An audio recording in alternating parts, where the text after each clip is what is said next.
sniffles. Perfect time. Oh, I know. It's just it's the allergies. You do look good. Good morning, everyone. Good morning, participants. Thank you so much for joining us. Members of the media, thank you.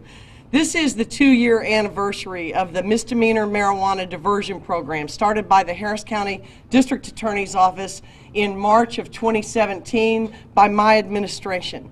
It's a program that we want to showcase because too often the public will see the beginning of these programs but never really hear about the progress, the statistics, the cost savings that they as taxpayers are reaping, not to mention the human benefit that all the participants who've gone through this program have benefited from. So in short, the misdemeanor marijuana diversion program is a pre-charge, meaning people don't go to jail.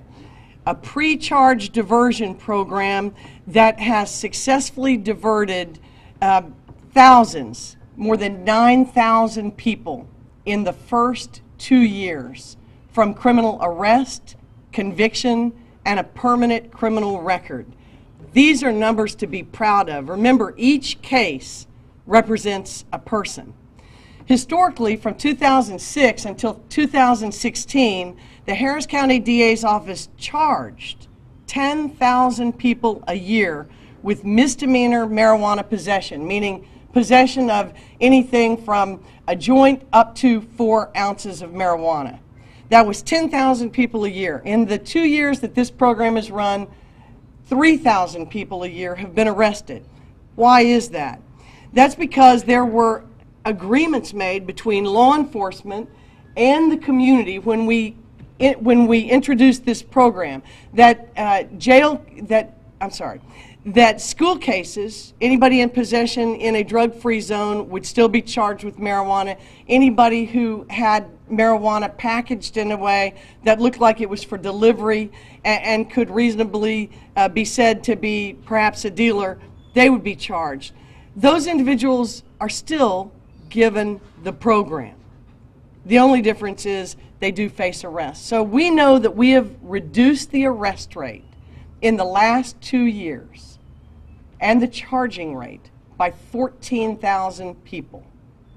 So while we have seen 9,000 go through the program, we know from our stats that we've reduced the arrest rate. That means fewer people are being stopped for marijuana by law enforcement. We think that's healthy. And the reason is that gives law enforcement more time to answer serious calls, rapes, robberies, people in need on the street. It also allows us to direct the few and precious resources of the Harris County DA's office to more important matters, like crimes that involve victims. Whether those are misdemeanor or felony cases, our prosecutors are stretched thin, and we want them working on the crimes against victims. Marijuana is not that. And so let me talk to you just briefly about the cost savings, how we calculate them, and then I've got an array of individuals from both law enforcement and the community to talk about the benefits of the program. And I want to say before we start, this program wouldn't work without the agreement of law enforcement. Over 85 agencies in Harris County agreed to participate, meaning when they stop an offender in possession of less than 4 ounces of marijuana and that person's not in a drug-free zone and they're not dealing, they let them go. They confiscate the contraband. They give the person the information about the class and they let them go. And that's where our office picks it up. And you'll hear from staff members that get on the phone and literally call these offenders and text them like their mother should every day to come to their program. And that's why we have such a high compliance ratio. So you'll be hearing more about those facts. Here's the cost savings really quickly. Police, it usually costs about $138 for a policeman to spend up to 4 hours stopping, arresting, and booking a person for a single joint. Multiply that times 14,000 people who we know have not been arrested as a result of this, and the savings is $1.9 million. What about the cost to the crime labs?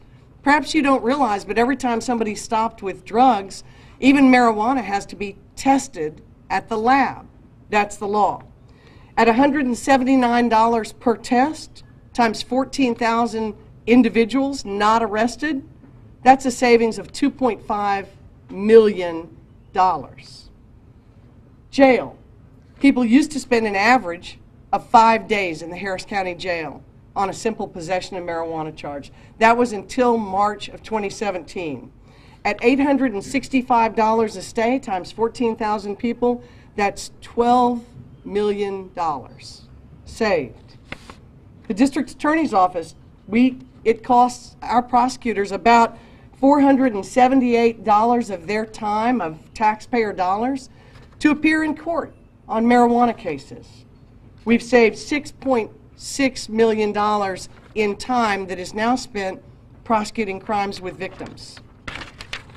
Defense lawyers are paid to represent individuals charged with marijuana. At $440 a person times 8,100 people, that is $3.5 million saved. And finally, the courts spend money, $297 an appearance times 14,000 individuals. That's if they only came once. That's $4.1 million. The conclusion is that the system and the revenue that is saved, that is staying in the general fund of the municipalities that employ the police department, Harris County that employs the sheriffs and probation. I didn't even include the cost of probation and the savings there.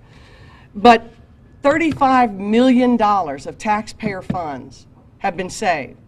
And guess what? Crime has not gone up. In fact, we've been able to help police, as a result of this program, solve more robberies, more rapes, more human trafficking cases, narrowing the gap between those serious crimes that are reported and the crimes that are actually solved. We want to close that gap.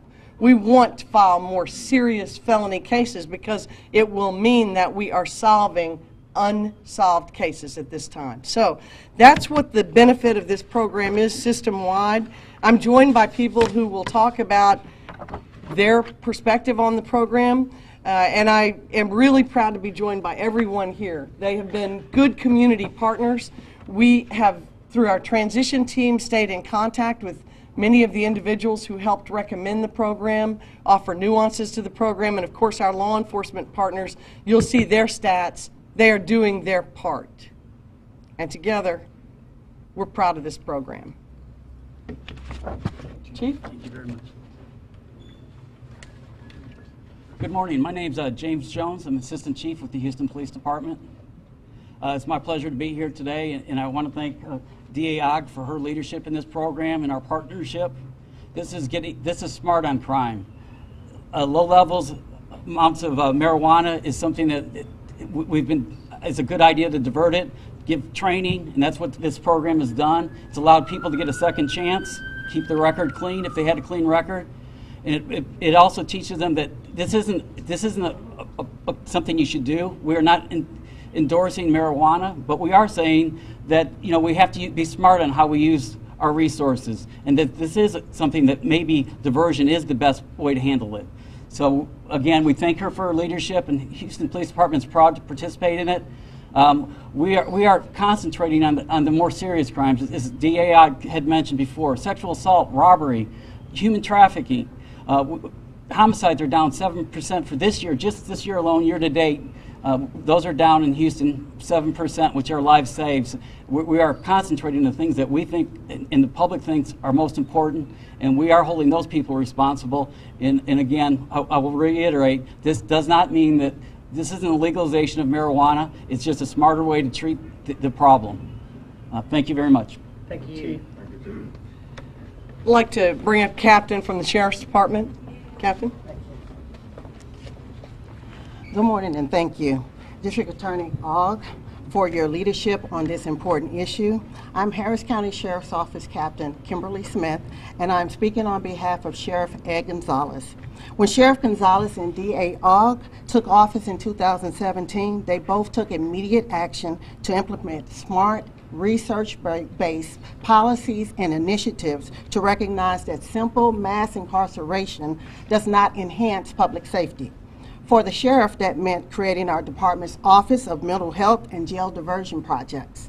Their job is to work with deputies on the street to identify alternatives to incarceration that hold offenders accountable, but also link them to the services that they need to get their lives in order and to positively contribute to the community.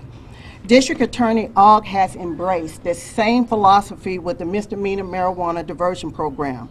Under this program, our patrol deputies waste less time arresting and booking low-level marijuana users, freeing up deputies to do more important work of keeping our community safe from violence and other serious crimes. The DA's program has also helped ease the costly burden of unnecessarily incarcerating misdemeanor marijuana arrestees in the jail system. This has been especially important since Hurricane Harvey has wreaked havoc on our criminal justice complex, which has temporarily led to overcrowding in our Harris County Jail. Each day a person spends in jail, it costs taxpayers $67. These funds are better spent on law enforcement efforts to target violent criminal offenders, dangerous drivers, and others who threaten our communities. The Harris County Sheriff's Office is grateful for this partnership with the District Attorney's Office, and we continue to work together to identify thoughtful, research-based initiatives to keep all our communities safe. Thank you. Captain, thank you. Dr. May? Nothing? All right. All right, I'd like to introduce Derek Robertson. I just met him. Derek, come on up. How you doing? Derek does motivational speaking. I'll let him introduce himself to you, but I think his personal story is something that many, many people can relate to. We know that with 10,000 people arrested every year and charged with this crime previously, that you can multiply Derek's experience by that many people, and in a decade, that's 100,000 people. Derek? Okay. How y'all doing? Good morning. My name is Derek, Coach D. Robertson. And I'd first like to thank the District Attorney's Office and the law enforcement for everything they've done to provide our community with a service that was well needed. Myself, I was part of the ruffle that was caught into doing those things. And through that ruffle, I wasn't afforded those opportunities. I didn't get a chance to get gainful employment because of a charge. I wasn't able to get fair housing because of those charges. Those charges are things that people that have not been convicted don't know, that puts a stress and doesn't provide a good outlook. Not only has this program they have provided an outlook, but a new way to experience going the right way. They don't make it to where you are not able to be judged by your conviction, but through the service that you do by going through the office. And the community effect, she has brought so much to the community by affecting with a service that provides them with an outlook, a new outlook. So with that, I'd like to wrap it up and say thank you, and know that at the end of the day, what you did then is not who you become now. Thank you. Sure. Dr. Teresa May, Harris County Corrections Community Service. Dr. May? All right. I just want to say it's been an honor and a privilege to work with DA Ogg on such a progressive program.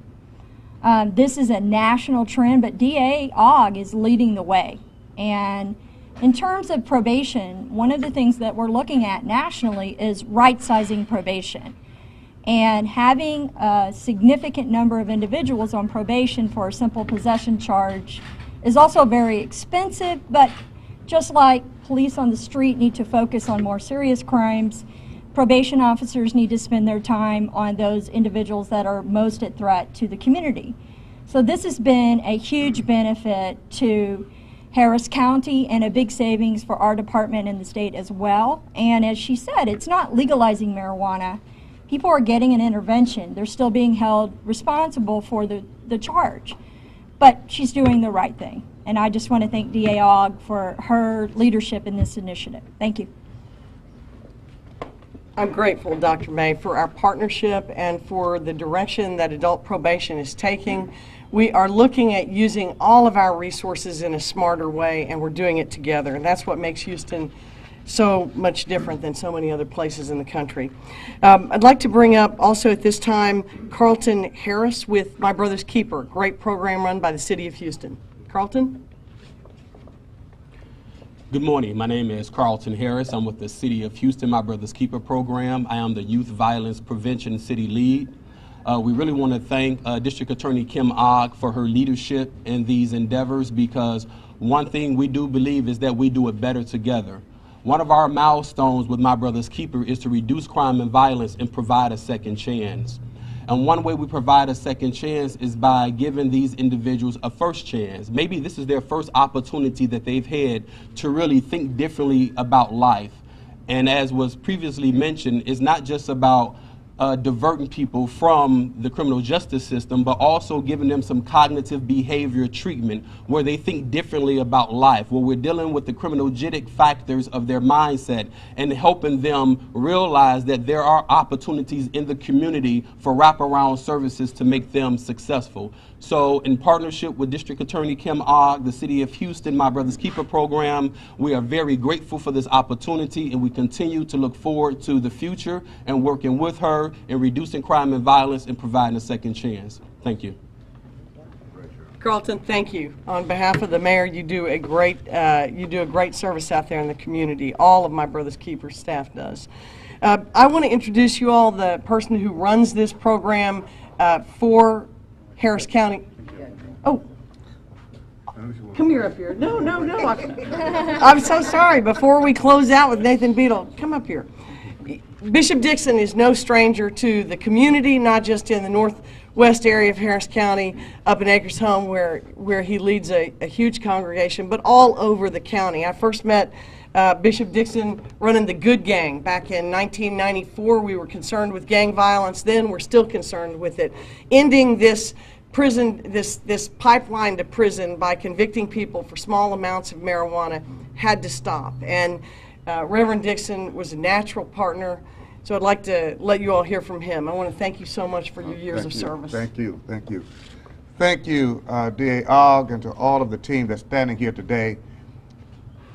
I'm honored to stand with the District Attorney today on behalf of the Houston MWCP. I represent the criminal justice arm of the NACP, as well as standing as the leader of the Kingdom Builders Global Fellowship and Network of Pastors across the city and the nation. I am here today to say congratulations to the DA's team and staff and to law enforcement for working together to create smart policy. This is smart public policy. And I am delighted to say that as she quoted the stats involving the lives that will have different paths as a result of this smart public policy, it's an honor. For three reasons. One, it's smart because of the impact it has on funds, the impact that it has on families, and the impact that it has on futures. Some $35 million saved of taxpayers' dollars. That's absolutely smart use of funds. It's a reversal in philosophy because in the past, as she's indicated, law enforcement and others have thought the more arrests we can make even at low levels, the more we reap funds through those mishaps. This philosophy is quite different, smarter, and it's wise, and it's compassionate. But then secondly, look at what impact it has on families. When you think about what happens when someone gets arrested on a marijuana charge, stays in jail for 5 days, a job is lost, apartment rent is lost, cars are lost, children's parents are caught in the system, families have been impacted so negatively by this in the past. This policy changes the future for families. And then finally, if you can't get an apartment and you can't get a job, you have to start thinking like a criminal to survive. So we've been perpetuating a problem, again, arresting people for the problem we cause. Thank you, D.A. Ogg. This is smart policy. We stand with you, and we look forward to getting even better in the future. Thank you so very much. Thank you, Bishop Dixon. Amen, as Vivian King, our Chief of Staff, said. And I want to conclude with Nathan Beadle. He is the chief of our misdemeanor division. He's going to tell you some of the statistics and just his experiences in how the rubber meets the road on this program. Literally, people's lives are changed. 9,100 people going through the program. Fewer stops, fewer arrests, fewer convictions. Mr. Beadle? Thank you. Again, my name is Nathan Beadle. I'm the misdemeanor division chief. A couple of numbers I wanted to share with you. As of this morning, there have been 9,184 participants that have been accepted into this program. At this point, we have approximately 6,705 that have either completed the program or are in transit to complete the program. The age range, the average age is 26 years old. The youngest person we've had is 17, and the oldest person we've had is 81 years old. Again, that's 9,000 people, 9,184 people. As it relates to my responsibilities here at the DA's office, 25 months ago, KHOU launched this program. I was the person responsible for making it work, and I couldn't have done it with the four people that are sitting over here. We have Dalia Campos, who is going to give the Spanish version of what's happening today after me in about 5 seconds. Kyla Shelby, Gloria Hernandez, and James Garza. They are the people that actually run this program on a daily basis. I can tell you this, if these 9,000 cases were in my division, my prosecutors that I am responsible for supervising wouldn't be able to handle or as much burglary of motor vehicles, assault family member cases, indecent exposure cases, DWI seconds where there's accidents and people are hurt. This is a real tangible benefit to our community by doing smart prosecution, what we call intelligence-based prosecution here at our office. With that, I'm going to let Dalia talk, and then I'll open it up to Q&A after she's done. Go ahead, Dalia. Buenos días, mi nombre es Dalia Campos. Estamos aquí el día de hoy para hablar sobre el progreso que estamos haciendo con este programa que empezamos en marzo de 2017.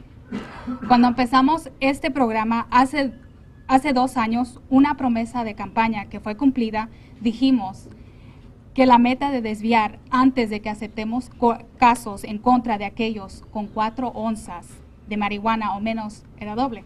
Primero, queríamos asegurar que los recursos limitados de esta oficina, agencias de policía y la cárcel del condado de Harris fueran siendo usados responsablemente.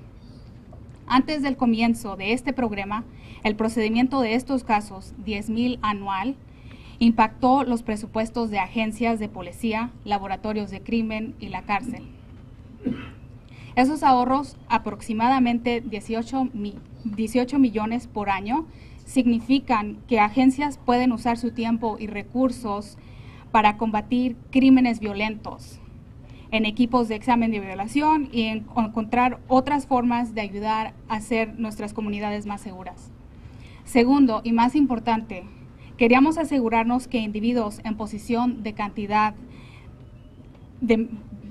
menor de marihuana no sean limitados por un historial criminal cuando estén buscando empleo, cuando estén buscando alojamiento o educación. Este programa fue desarrollado por nuestra oficina, trabajando junto con las 90 agencias de policía a través del condado de Harris, además de grupos de la comunidad y grupos cívicos. Unir a las personas para hacer una reforma duradera, no solo un cambio temporal, es nuestra marca de reforma de justicia penal. Reforma que realmente mejora la seguridad pública porque está basada en evidencia y tiene fundación en la justicia. Este programa es un ejemplo de cómo un reformador puede trabajar con agencias de policía y la comunidad. También un ejemplo de cómo nosotros queremos ver un sistema más justo. Este programa tiene impactos reales. Las personas que están presentes aquí el día de hoy y los miles en el condado de Harris que aún tienen la habilidad de encontrar alojamiento, empleo, educación, son solamente una parte de esta historia. Pueden encontrar empleo porque este no es un programa donde se levantan cargos en contra de un individuo. No hay arresto ni historial criminal. Este es lo que hace nuestro programa, que se distinga de otros programas. De hecho, nuestro programa MMDP es visto como un programa modelo para varias jurisdicciones. Esto debería de ser un orgullo para las personas del condado de Harris. Muchas gracias. Questions? Do we know anything about recidivism rates, or I don't know, how is the program actually working? Well, you can get, okay, you're allowed to enter the program multiple times. Okay, we do not have exact figures on people that have done it multiple times, or I don't have them today. I can get them to you at some point in the future. But I think a key component of this program is even if you had been to prison 3 times or 4 times or have a criminal record, it's open to you. That was never the case 27 months ago in Harris County. Would never have happened. And I've heard my boss talk about this. Getting police officers to let a habitual criminal go at the scene and sign them up for a 4-hour course never would have happened in Harris County 27 months ago. So it's happening now. So we don't like to see people again, as all the community members have said, but we're going to afford them the opportunity to move forward with taking the course again. This program is such a success, and 10 more states around the country have already said, let's just have pot legalized. Why not take this program and show it to the legislature and say, hey, this is working, Give me one. something else? So, so I get to answer those questions. So the legislature has a very different role than the executive branch of government, which I'm a member of. The executive branch of government is, I think, designed to ensure that we get the jobs of everyday governance done, literally keeping your streets safe and your courts fair. We do not enjoy the job of making the law.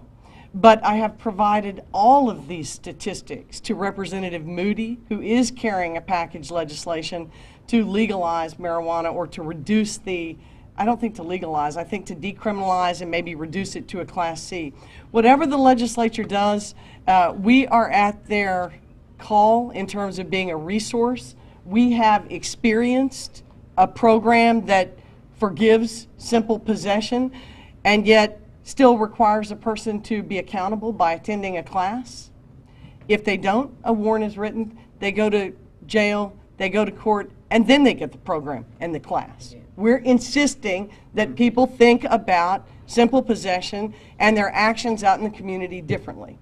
So we hope that the state will take note of our model program, that crime has not risen as a result of it. In fact, that we've been able to do more in terms of aiding police with serious criminal investigations. So we hope the legislature will take a look at our program, but their job is entirely different from my job. Any other questions? Thank you all very much. Thank you. Good job.